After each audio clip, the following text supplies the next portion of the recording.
Hello everyone, my name is Beth Staniforth Seamster, and I am the Children's Ministry Coordinator at First United Methodist Church and all of the Warm churches in Whitewater, Wisconsin. I hope that you're having a wonderful day.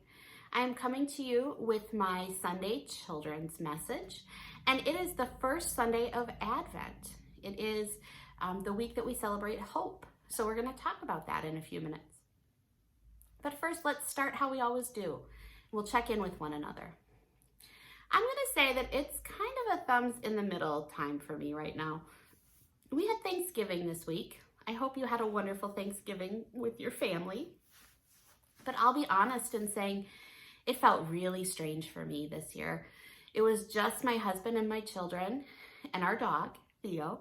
Theo enjoyed the turkey that dropped on the floor.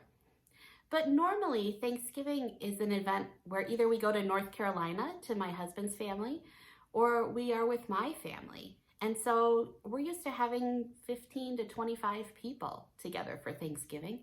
This year we didn't do that. We needed to be safe and we needed to keep everyone else safe. But it felt strange. I wonder if your Thanksgiving felt strange too. But that's okay. We do the things we do now to keep people safe, and so that hopefully next year we can be together. Well, like I said, this is the first week of Advent. Now, Advent is actually when the new church year starts. So it's a little bit like New Year's Eve or New Year's Day for the church. We begin our new year with Advent. And Advent is the 4 Sundays that lead up to Christmas. And it's a time when we anticipate that God's coming into the world. We remember that God told us that we would not be alone. We remember that Jesus told us that he would return, and we celebrate the fact that these things will happen.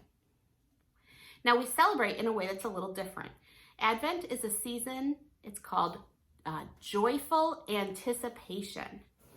Have you ever had to wait for something for a long time?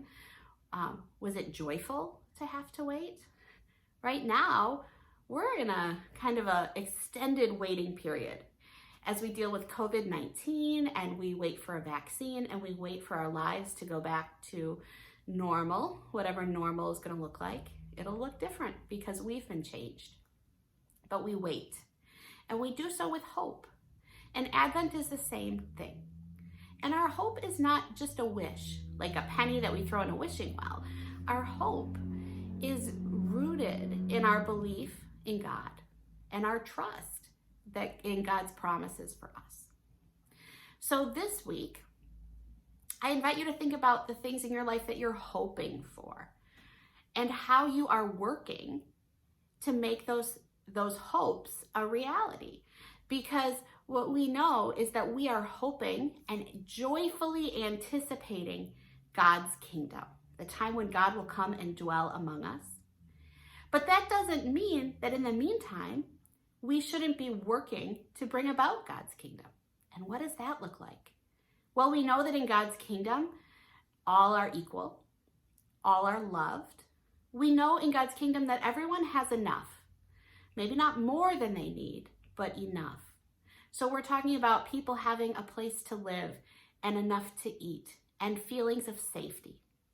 We know that in God's kingdom, the sick will be made well.